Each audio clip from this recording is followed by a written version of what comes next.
नमस्कार, मी प्रशांत सागवेकर. महाराष्ट्र कॉलिंग या कार्यक्रमात तुम्हा सगळ्यांचं आज पुन्हा एकदा मनापासून स्वागत. गूढ आयुष्याचं सरळ समाधान या विषयावरती आज आपण चर्चा करतोय आणि या विषयावर मार्गदर्शन करण्यासाठी आज माझ्यासोबत पुन्हा एकदा स्टुडिओमध्ये आहेत राज्य ज्योतिष यांत्रिक ॲडव्होकेट माधव गुरुजी. आपण सरांचं स्वागत करूया. सर नमस्कार. साईराम. कार्यक्रमात मनापासून स्वागत. चर्चेला सुरुवात करायची आहे, मात्र त्याआधी आपण सरांची थोडक्यात ओळख करून घेऊया. ॲडव्होकेट माधव गुरुजी यांनी दिल्लीच्या शुक्राचार्य ॲस्ट्रॉलॉजी सेंटर मार्फत ज्योतिषशास्त्राचा विविध शाखांचा तब्बल 16 वर्षांचा अभ्यासक्रम पूर्ण करून राज्य ज्योतिष यांत्रिक ही पदवी संपादन केली. एक गोष्ट या ठिकाणी मला आवर्जून नमूद करावीशी वाटते आणि ती म्हणजे हा प्रदीर्घ अभ्यासक्रम पूर्ण केलेले महाराष्ट्रामध्ये आजच्या घडीला फक्त 7 जण आहेत आणि माधव गुरुजी हे त्यांच्यापैकीच एक आहेत. ॲडव्होकेट माधव गुरुजी हे रायगड जिल्ह्यातले आहेत आणि त्यांच्या घराण्याला ज्योतिष आणि विद्याशास्त्रांची 7 पिढ्यांची परंपरा आहे आणि ॲडव्होकेट माधव गुरुजी हे त्यांचे 7वे वंशज आहेत. हे कार्य आणि घराण्याची जी ज्योतिषशास्त्राची परंपरा आहे ते पुढे अगदी छान पद्धतीनं चालवत आहेत. तसंच ॲडव्होकेट माधव गुरुजी हे कायद्याचे पदवीधर, तसंच प्रतिभा ॲस्ट्रॉलॉजी सेंटर हे पनवेल आणि दादर या ठिकाणी स्थित आहे. त्याच पद्धतीनं माधव गुरुजी या दोन्ही सेंटरमध्ये आपली सेवा बजावत असतात. माधव गुरुजी यांना भेटण्याकरता आपण पनवेल या सेंटरवरती सोमवार ते शुक्रवार या दिवसांमध्ये आणि प्रत्येक शनिवारी किंवा रविवारी शिवाजी पार्क दादर या ठिकाणी जे सरांचं सेंटर आहे त्या ठिकाणी सर उपलब्ध असतात. त्या ठिकाणी तुम्ही अवश्य त्यांना भेटू शकता. चला तर मग आजच्या या महत्त्वपूर्ण विषयावरती आपण चर्चेला सुरुवात करूया. सर पुन्हा एकदा मनापासून स्वागत. सगळ्यात महत्त्वाची आजच्या कार्यक्रमाची सुरुवात, आजच्या भागाची सुरुवात कर्मदोष म्हणजे काय इथपासून मला करायची आहे आणि त्याचे आपल्या आयुष्यावरती जे दुष्परिणाम होत असतात. आपण सातत्यानं सांगत असतो कर्मदोषांची आणि कर्माची फळं, आपण अगदी नेहमी बोलताना पण ह्या गोष्टींचा उल्लेख करतो. नेमकं काय सांगता येईल? प्रशांतजी, असं आहे, कर्मदोष हा ॲस्ट्रॉलॉजीमधला एक मूलभूत सिद्धांत आहे.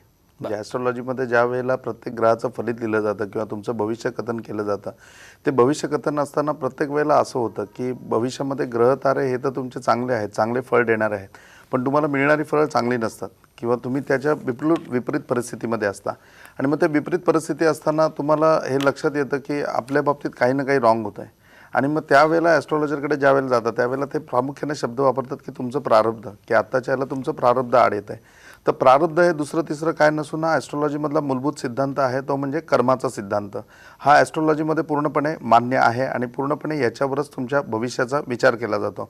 आता ह्या कर्म सिद्धांताचा आपल्या आयुष्यावरती म्हणजे आपल्यावरती तर पूर्ण परिणाम असतो, परंतु आपलं वर्तमान, भविष्य आणि भूतकाळ या तिन्ही काळांवरती याचा पूर्णपणे इफेक्ट असतो. नॉर्मली जर याच्यावरती अजून गहनता तुम्हाला समजावून सांगायची झाली किंवा याबाबतची आणखीन गहनता बघायची आपल्याला झाली तर आपण पारंपरिकमधली पण आणि आत्ताच्या याच्यामधली पण मी काही उदाहरणं तुम्हाला सांगतो. धृतराष्ट्राला 100 पुत्र होते, 100 कौरव होते, आपल्याला सगळ्यांना माहिती आहे. परंतु ज्यावेळेला धृतराष्ट्राला जायची वेळ आली की आता आपले अग्निसंस्कार ज्या वेळेला असेल, आपण ज्यावेळेला मृत पाहू त्यावेळेला आपल्याला अग्नी देण्याकरता आपला स्वतःचा मुलगा म्हणजे आपला वारस नसेल, मग लावारीच्या स्वरूपामध्ये आपला अग्नी पूर्णपणे दिला जाईल, तर आपण आयुष्यात एवढं काय पाप केलं आहे? असं त्यांनी कृष्णाला प्रश्न विचारला की मला जेवढे जन्म माझे आठवतात त्या जन्मामध्ये कुठेही एवढं मी पाप केलेलं नाही, मग माझ्या वाट्याला असं लावारीच मरण का आलं म्हणून. त्याच्यावरती कृष्णाने सांगितलं की तुम्हाला किती जन्म तुमच्या अगोदरचे आठवत आहेत? मग त्यांनी सांगितलं की हे जन्मनी हे होतं. तो म्हणला याच्या व्यतिरिक्त पण एक जन्म आहे तुमचा. मग तो धृतराष्ट्राला त्यांनी समजावून सांगितलं की ज्याच्यामध्ये धृतराष्ट्र भिल्ल होता म्हणजे पारधी होता आणि मग तो पारधी पक्षी पकडण्याकरता गेलेला असताना एका झाडावरती अनेक पक्षी होते. त्यांनी ते अख्खं झाडच पेटवून दिलं. ते पेटवून दिलं त्याच्यानं झालं काय की पक्षी इकडे तिकडे उडत असताना त्या हाळा बसून ते आंधळे झाले. त्यांनी सांगितलं बघ धृतराष्ट्र, ते पक्षी आंधळे झाले म्हणून तू आंधळा जन्माला आलास. त्या पक्षिणीच्या बरोबर त्यांच्याबरोबर ज्या पक्षिणी होत्या त्या पक्षिणी पण आंधळ्या झाल्या म्हणून तुझी पत्नी ही डोळस असून सुद्धा तिने डोळ्यावर पट्टी बांधली की तिला अंधत्व उपभोगायला लागलं. आणि ज्या वेळेला झाड जळलं त्यावेळेला त्या पक्ष्यांची 100 अंडी त्याच्यावरती होती. ती 100 अंडी जळून खाक झाली. इथे सुद्धा तुझे 100 पुत्र होते, ते 100 पुत्र पूर्णपणे गेले. म्हणजे कर्माचा सिद्धांत आहे हा प्रत्येकाला भोगावा लागतो. मग धृतराष्ट्र विचारतो की एवढे मध्ये जन्म गेले तेव्हा का नाही माझ्या वाट्याला हे आलं? त्यावेळेला त्यांनी सांगितलं की तुझं पुण्यकर्म खूप चांगलं होतं, तुझं पुण्य खूप चांगलं होतं. ज्या क्षणाला तुझं पुण्य कमी झालं त्या क्षणाला पापाने तुझ्यावरती अटॅक केला आणि हे दुःख तुला उपभोगायला आलं. पुढे आपण दशरथांच्या बाबतीत बघू तर दशरथ राजाला पुत्र नव्हता. मग तो ज्या वेळेला शिकारीला गेलेला होता, अवहेलनेने श्रावणबाळाला बांधू लागला, श्रावणबाळ मृत्युमुखी पडला. मग त्याचे आई वडील होते, त्या आई वडिलांच्या समोर ज्या वेळेला दशरथ राजा जातो त्यावेळेला त्या दोघांनी तिथे प्राण सोडले आणि त्यावेळेला त्यांनी श्राप दिला की तू पण असा पुत्रवियोगामध्ये मरशील, तुला सुद्धा असा मरताना तुझा पुत्र जवळ नसेल आणि पुत्रवियोग हा काय असतो हा तुला समजेल म्हणजे, आणि पुत्रवियोगामध्ये तू मरशील. दशरथ राजाचा अंत आपल्याला सगळ्यांना माहिती आहे की प्रभू रामचंद्र जन्माला येऊन सुद्धा त्यांचा अंत कशा प्रकारे झाला, की ज्या वेळेला त्यांचा अंत झाला त्यावेळेला केवळ रामाच्या आठवणीमध्ये केवळ रामाचा ध्यास घेऊनच त्यांचा मृत्यू झाला. म्हणजे कर्माचा सिद्धांत हा प्रत्येकाला लागू पडतो. आता लेटेस्टमधलं एक उदाहरण तुम्हाला सांगतो की आमच्याकडे एक चांगले श्रीमंत असे जे क्लायंट आहेत त्याच्यामधले एक क्लायंट आहेत की ज्यांचं महिन्याचं उत्पन्न कैक लाखामध्ये आहे, पण एवढ्या लाखामध्ये उत्पन्न असताना त्याने आतापर्यंत जेवढ्या ठिकाणी इन्व्हेस्टमेंट केली त्या प्रत्येक ठिकाणी त्यांची फसवणूक झाली. आणि मग हे फसवणूक का होते, याच्यामध्ये काय माझ्या ग्रहाचा दोष आहे का, असं बघत बघत एक दिवस ते प्रतिभा ॲस्ट्रॉलॉजीपर्यंत पोहोचले आणि आमच्याकडे आले. त्यावेळेला त्यांची बाकी पत्रिका वगैरे बघितल्यावर म्हटलं की खूप सदंत आहे म्हणून, तुम्हाला काय विचारायचं आहे. ते म्हणले की सांगा म्हणून. माझी कंटिन्यू फसवणूक होते, इतकी फसवणूक होते की हिशोबाच्या पलीकडे. म्हणजे पैसे मी कुठे इन्व्हेस्ट केले की फसवणूक आटाणे. मग त्यांचं सूक्ष्म रेडिंग आम्ही केलं. त्या सूक्ष्म रेडिंगमध्ये असं आलं की पाठीमागच्या जन्मी ते एक मोठे व्यापारी होते आणि पूर्वी अशा बँका वगैरे नव्हत्या. तर मग तिकडनं प्रवास करत असताना दुसरे जे व्यापारी असतील ते आपलं धन त्याच्याकडे ठेवायचे की मी ज्यावेळेला परतीच्या प्रवासाला येईन त्यावेळेला हे धन घेऊन जाईन. असं धन बऱ्याच म्हणजे प्रत्येक व्यापाऱ्यांचं त्यांच्याकडे असायचं. काही व्यापार करताना पुढे आणखीन निघून गेले, ते पाठीमागे आले नाही. काहींचा अंत झाला असेल म्हणून ते आले नाही. काही वर्ष यांनी वाट बघितली आणि त्याच्यानंतर ते धन स्वतः करता वापरायला घेतलं. ते धनामधला काही भाग दान केला गेला नाही आणि ते धन यांनी पूर्णपणे वापरल्यामुळे त्याचे दोष जे आहेत ते यांना लागलेले आहेत. आणि या जन्मामध्ये ही सगळी लोक जी इन्व्हेस्टमेंट करता, हे ज्यांच्याकडे पैसे देत आहेत, ही सगळी त्या वाटसरूंपैकी आहेत की जे यांच्याकडे धन ठेवून गेलेले होते आणि त्यामुळे यांची फसवणूक होते. मग त्याच्यावरती नेमका कर्माचा हा सिद्धांत आहे. हा सिद्धांत जाण्याकरता किंवा हा सिद्धांत किंवा हा कर्माचा दोष आहे हा आपल्याला घालवण्याकरता काय करायला पाहिजे. मग त्या रिलेटेड म्हणजे की लक्ष्मीच्या अनुष्ठानामध्ये आपण नवचंडी याग त्यांचा केला आणि त्याच्यानंतर मग आता ते ज्या इन्व्हेस्टमेंट करतात त्याचे आउटपुट त्यांना मिळायला लागले. अजून एक सुंदर उदाहरण द्यायचं झालं तर आमच्याकडे एक जळगाववरनं क्लायंट ऑफिसमध्ये आले आणि त्यांनी सांगितलं की माझे आत्तापर्यंत 3 विवाह झाले आणि तिन्ही विवाहामध्ये आत्तापर्यंत मला अपयश आलेलं आहे. 6 वर्षामध्ये 3 विवाह झाले. लोकांचं एक लग्न होत नाही, यांची 6 वर्षामध्ये 3 लग्न झाली. पहिल्या लग्नाची स्टोरी अशी होती की लग्न झालं, पत्नी लग्नानंतर कंटिन्यू आजारी, इतकी आजारी पडायला लागली की ती सामंजस्याने ती म्हणली की मला वाटत नाही मी याच्यापुढे तुम्हाला साथ देईन, तर त्याच्यापेक्षा तुम्ही मला माझ्या घरी सोडा आणि आपण वेगळे होऊया. त्याच्यानंतर ते दोघंजणं वेगळे झाले. म्युच्युअल अंडरस्टँडिंगमध्ये डिवोर्स झाला. त्यांनी दुसरा विवाह केला. दुसरा विवाहही जमून आला आणि मग ते संपूर्ण लग्न वगैरे सगळं पार पडलं. दुसऱ्या लग्नामध्ये स्टोरी अशी होती की पत्नी घरी आली आणि त्याच्यानंतर तिला वेड्याचे झटके यायला लागले. मग त्या सगळ्या गोष्टींमध्ये 6 महिन्यामध्ये कुठेतरी ती सेटलमेंट होऊन पुन्हा म्युच्युअल अंडरस्टँडिंगमध्ये डिवोर्स तिला घरी सोडलं. मग यांचं 3रं लग्न झालं. 3ऱ्या लग्नामध्ये स्टोरी अशी होती की 3रं लग्न झाल्याच्या नंतर पत्नी इकडे आली, पण ती इकडे सासरी राहायचीच नाही, ती कंटिन्यू माहेरी राहायची. आणि मग शेवटी ते असं म्हणले की तुम्ही गरजावही होत असेल तर हा, नाही तर मग तुम्ही या ठिकाणी सोडचिठ्ठी घ्या. म्युच्युअल अंडरस्टँडिंगमध्ये 3रा डिवोर्स झाला. आता समाजाने सांगितलं की तुझं वय असं आहे की तू एकटा नाही राहू शकत, तू लग्न कर म्हणून, पण आता याची डेअरिंग नाही. मग आता लग्न असं का होतं आहे, माझ्या संसारामध्ये का प्रॉब्लेम आहे, हा आमच्याकडे आला. याचं सूक्ष्म रेडिंग आम्ही केलं. त्या सूक्ष्म रेडिंगमध्ये असं होतं की याच्या कर्माचा दोष आहे.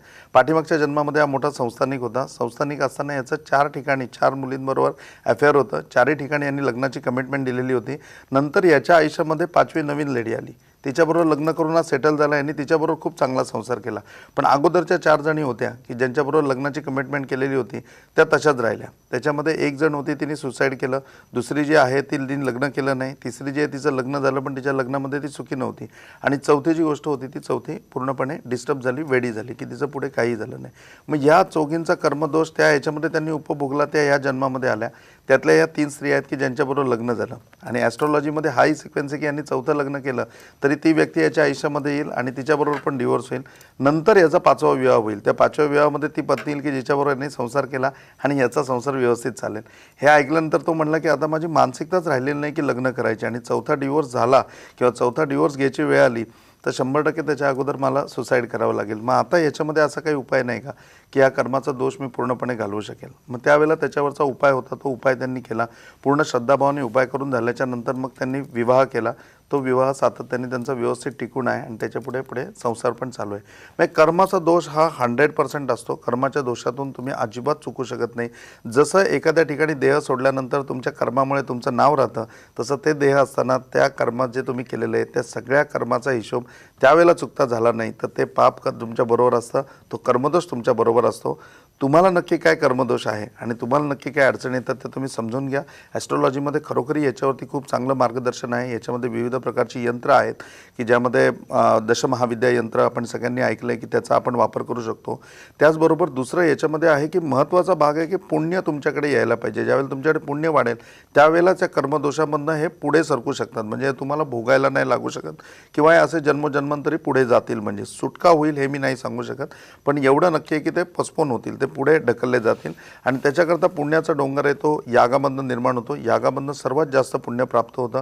म्हणजे याच्यामध्ये नवचंडी याग आहे, शनी याग आहे, महामृत्युंजय याग आहे, दत्त याग आहे, जे आपले पंचयाग श्रेष्ठ आहेत. त्या यागांपैकी याग करून त्या प्रकारचं अनुष्ठान ठेवून तुम्ही निश्चितप्रमाणे त्या प्रकारच्या कर्मदोषाच्या अगेन्स्टमध्ये पुण्य प्राप्त करू शकता. दुसरा एक सोपा मार्ग आहे तो म्हणजे दानाचा. प्रशांतजी, दानाचं फार महत्त्व आहे. तुम्ही योग्य व्यक्तीला योग्य मदत केली, म्हणजे दान दिलं तुम्ही की परत न घेण्याच्या अपेक्षेने तुम्ही ज्या वेळेला निरपेक्ष दान करता त्या निरपेक्ष दानांसुद्धा तुम्हाला पुण्य वाढतं आणि हे पुण्यच या कर्मदोषामधनं तुम्हाला तारू शकतं.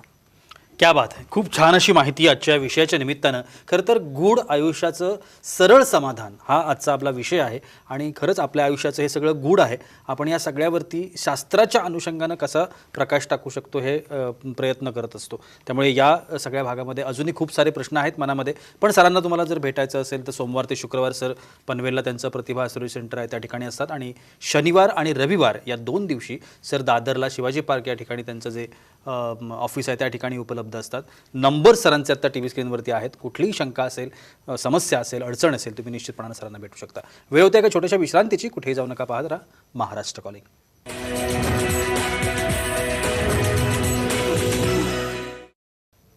विश्रांतीनंतर महाराष्ट्र कॉलिंगमध्ये तुम्हा सगळ्यांचं पुन्हा एकदा मनापासून स्वागत.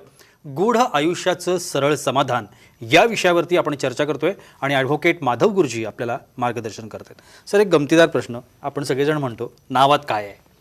तर हा प्रश्न खरंच मलाही पडतो अनेक वेळेला की खरंच नावात काय, नावात काय दडलं आहे आणि आपल्या सगळ्यांच्या आयुष्यावर या नावाचा काय प्रभाव असतो?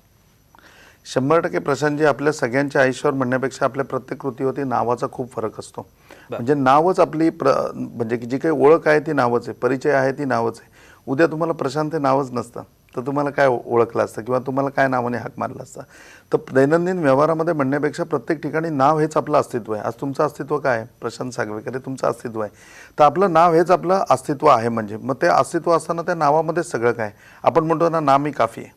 हे नाव असं पाहिजे की त्या नाव घेतल्यानंतर सगळं ग्रेट व्हायला पाहिजे किंवा नाव घेतल्यानंतर चमत्कार व्हायला पाहिजेत.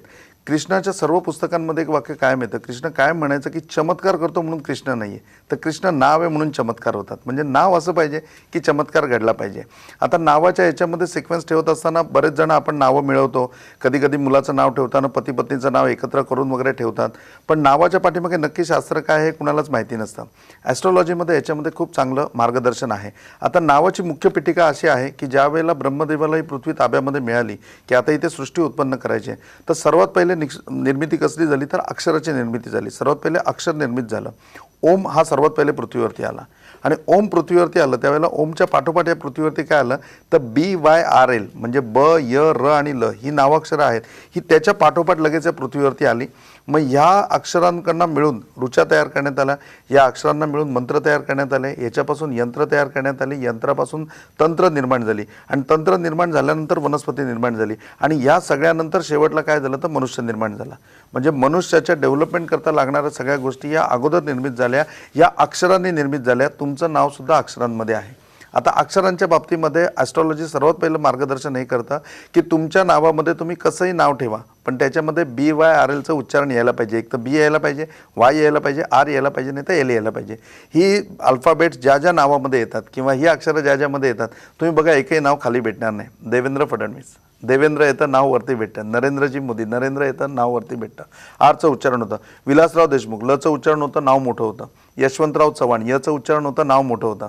2 सिटी बघा, पुणे खूप प्रगतशील आहे आणि मुंबई पण खूप प्रगतशील आहे, पण मुंबईमध्ये बी येतं आणि पुण्यामध्ये यातलं कुठलंही नावाक्षर येत नाही. पुणे याच्यामध्ये कुठलंही येत नाही. क्रेज कुठली आहे बघा, क्रेज मुंबईची आहे. म्हणजे क्रेज जी आहे किंवा नावामध्ये जो चमत्कार आहे तो तेव्हाच राहतो ज्यावेळेला नावामध्ये BYRLचं उच्चारण येतं. पाठीमागच्या याच्यामध्ये बघा की अर्जुन, आज धनुर्विद्येमध्ये तुम्ही ऐकलेलं नाव आहे. कर्ण, धनुर्विद्येमध्ये ऐकलेलं नाव आहे. हे दोघं जण फेमस झाले. मग यांच्याबरोबर काय दुसरे तेवढ्या निष्णात धनुर्वेदामध्ये शिकलेलेच नव्हते किंवा त्यामध्ये धनुर्वेद शिकवत असताना द्रोणाचार्यांनी 3रा शिष्य तयारच केला नसेल. 3रा शिष्य तयार होता, त्याचं नाव होतं एकलव्य. तो कुठेही लढला नाही, पण त्याच्या नावामध्ये ल होता, एकलव्य. त्यांनी स्वतःचा अंगठा कापून दिला, पण त्याचंही नाव फेमस आहे. म्हणजे नाव जर फेमस व्हायचं असेल तर सर्वात पहिले व्यक्तीला नाव मोठं पाहिजे. तुम्ही इंडस्ट्रीमध्ये बघा, इंडस्ट्रीमध्ये बघितलं तर टाटा ही सुद्धा इंडस्ट्री आहे आणि रिलायन्स ही सुद्धा इंडस्ट्री आहे. टाटाला बघाल तर तुम्ही ग्लोबल जास्त आहे, परंतु इंडस्ट्रीमध्ये बिझनेस तुम्ही बघाल तर बिझनेस रिलायन्सचं जास्त आहे. आर आणि एल पण येतं, धीरूभाई नावामध्ये सुद्धा बी पण येतं आणि आर पण येतं. म्हणजे नाव ठेवताना तुम्ही असं नाव ठेवा की ज्याच्यामध्ये बी वाय आर एल याच्यापैकी एक उच्चारण यायला पाहिजे. 100% तुमचा प्रोग्रेस होईल, 100% ते नाव तुम्हाला खाली भेटणार नाही. आता प्रश्न हा येतो की तुमच्या नावामध्ये नसेल तर, आता माझं स्वतःचं नाव माधव आहे, माझ्या नावामध्ये कुठेही बी वाय आर एल येत नाही, पण माझं नाव एकरी कोणी घेतच नाही. एक तर माधवराव म्हणतात, नाही तर माधव गुरुजी म्हणतात. मग राव म्हणलं तरी आर येतं, गुरुजी म्हणलं तरी आर येतं. आणि मी पण सुद्धा स्वतः लिहिताना माझं नाव कुठेही माधव गुरुजी म्हणूनच लिहितो. तर अशा प्रकारे उपाधी लावून तुम्ही त्याच्यामध्ये वरती येऊ शकता. म्हणजे तुमच्या नावापुढे राव उपाधी लावू शकता किंवा दुसरं कुठलं हे असेल ते लावून त्याच्यामध्ये बी वाय आर एलचं उच्चारण येते असं कंप्लीट करू शकता. नाव लिहित असताना पुढे श्री माधव असा उल्लेख केला तरी श्रीमध्ये आर येईल. तर याप्रमाणे तुम्ही त्याच्यामध्ये टेक्निकली चेंज करू शकता. जिथे टेक्निकली चेंज करू शकत नाही तिथे ॲस्ट्रॉलॉजीचं पुन्हा मार्गदर्शन आहे. क्लीम हे बीजाक्षर आहे. क्लीम या बीजाक्षरामुळे प्रसिद्धी वाढते आणि प्रोग्रेस वाढतो. तो ओम क्लीम कृष्णाय नमः या मंत्राचा जर तुम्ही जप केला आणि सातत्याने तुम्ही करत राहिलात, तुमच्या नावामध्ये किंवा तुमच्या करत असलेल्या गोष्टीमुळे तुमचं नाव खूप पुढे येईल. तुमच्या नावामध्ये प्रगती झालेलं तुम्हाला अवलंबून येईल. दुसरी अशी काही स्टोनसुद्धा आहेत की ज्याच्यामध्ये फिरोज म्हणून स्टोन येतो की जो वापरून तुम्हाला प्रसिद्धी पूर्णपणे मिळते, तुमचं नाव पूर्णपणे पुढे येतं. याच्यामध्ये संग सितारा म्हणून पण एक स्टोन येतो, याच्यामध्ये ग्रीन अकिक पण येतो. हे सगळे समुद्री स्टोन आहेत आणि यांचं हेच वैशिष्ट्य आहे हे तुमच्या आयुष्यामध्ये प्रोग्रेस आणतात, हे तुमच्या आयुष्यामध्ये प्रगती आणतात, हे तुमच्या आयुष्यामध्ये प्रसिद्धी आणतात. तर या तीनचाही तुम्ही वापर करू शकता. किंबहुना ह्याच्यापुढे तुमच्या कंपनीचं नाव ठेवायचं असेल, तुमच्या घरी साधं एखादी गाय पाळली आणि तिचं नाव ठेवायचं असेल, एखादा पेट्स कुत्रा पाळला, बुबू पाळला त्याचं नाव ठेवायचं असेल किंवा तुमच्या मुलामुलीचं नाव ठेवायचं असेल तरी आवर्जून त्याच्यामध्ये पी वाय आर एलचं उच्चारण येईल असं नाव ठेवा. प्रगती 100% होईल. वा. आता आणखीन एक प्रश्न. प्रत्येक व्यक्ती आयुष्यामध्ये भाग्योदय आणि प्रगती या दोन्ही करता, अर्थात भाग्योदय म्हणजेच प्रगती, पण या दोन्ही करता ती झगडत असते. ॲस्ट्रॉलॉजी यामध्ये तुम्हाला कशा पद्धतीनं गाईड करू शकतं किंवा मार्गदर्शन करू शकतं आणि त्यासाठी काही वेगळे असे उपाय आपल्याला वेगळे करता येतात का? प्रशांतजी, प्रत्येक प्रेक्षकाच्या मनामधला हा प्रश्न असेल की माझा भाग्योदय कधी होणार किंवा माझा भाग्योदय कधी होईल. आता भाग्योदयाच्या संकल्पना प्रत्येकाच्या वेगळ्या असतील. आता नॉर्मल भाग्योदय म्हणजे काय, तर सुख समाधान प्रतिष्ठा, त्याच्यानंतर तुम्हाला उत्तम आरोग्य, त्याच्यानंतर दीर्घायुष्य, ह्याच्या व्यतिरिक्त तुम्हाला सन्मान आहे, प्रतिष्ठा आहे, सगळीकडे मान आहे, तर त्या गोष्टीला तुम्ही भाग्योदय समजाल. ही संकल्पना तुमची भाग्योदयाची काही असो, पण पहिला एक प्रश्न विचारायला पाहिजे की असं असतं का, म्हणजे खरोखरी असं मिळतं का सगळ्यांना. तर सगळ्यांकडनं एक उत्तर येतं जे अपेक्षित उत्तर आहे. तुमच्याही मनामध्ये ते उत्तर असेल की नाही गुरुजी असं नाही होत. जेव्हा चणे असतात ना तेव्हा दात नसतात आणि जेव्हा दात असतात तेव्हा चणे नसतात. थोडक्यामध्ये या म्हणीचा ॲस्ट्रॉलॉजीशी संबंध नाही, परंतु या म्हणीवरनं एक गोष्ट लक्षात येते की भाग्योदय आणि वेळ याचं कॉम्बिनेशन कधी राईट नसतं. म्हणजे भाग्योदय आणि वेळ याचं समीकरण कायम बिघडलेलंच असतं आणि जिथे हे समीकरण बिघडलेलं असतं तिथेच नेमकं या गोष्टीची भाग्योदयाची पुनरावृत्ती किंवा भाग्योदयाची प्रवृत्ती ॲस्ट्रॉलॉजीच्या माध्यमातून होऊ शकते. आता याच्याकरता काही उदाहरणं बघा की घर चांगलं असेल तर शेजार चांगला नसतो, शेजार चांगला असेल तर घर गळकं असतं, लग्न केलं तर पती चांगला नसतो, पती चांगला असेल तर सासू सासरे आणि मंडळी चांगली नसतात. तिसरं तुम्ही बघाल की जॉब चांगला नसतो, जॉब चांगला असेल तर बॉस खडूस असतो. म्हणजे प्रत्येक ठिकाणी अशी कुठली ना कुठली एक गोष्ट तुमच्या आयुष्यामध्ये येते की त्या आयुष्यामुळे बाकीच्या गोष्टींवरती पूर्णपणे इफेक्ट होतो, त्याच्यामध्ये तुमचा भाग्योदय होत नाही. मग या सगळ्या घटना तुमच्या आयुष्यात घडत असताना तुमचा भाग्योदय कसा होणार हा सर्वात मोठा प्रश्न तुमच्या समोर यक्ष प्रश्नासारखा उभा राहतो. आता याच्यामध्ये ज्यावेळेला तुम्ही सत्संग किंवा ज्यावेळेला आपण संतवचन ऐकतो तर त्याच्यामध्ये मग आपल्याला सांगितलं जातं की कालाय तस्मै नमः, काळानुरूप राहा, काळानुरूप बदला, स्वतः आशावादी राहा, पूर्णपणे पॉझिटिव्ह राहा, तुमची प्रगती होईल. मग ॲस्ट्रॉलॉजीचं पण हेच उत्तर असेल की हां हे सगळं असं वागा आणि बस वेटिंग पिरियडमध्ये राहा, तुमचा कधी ना कधी भाग्योदय होईल. ॲस्ट्रॉलॉजी हे आपल्याला टाईम सांगतं की तुमचा पुढे हा टाईम आहे आणि ह्याच्यामध्ये तुमचा भाग्योदय होणार आहे.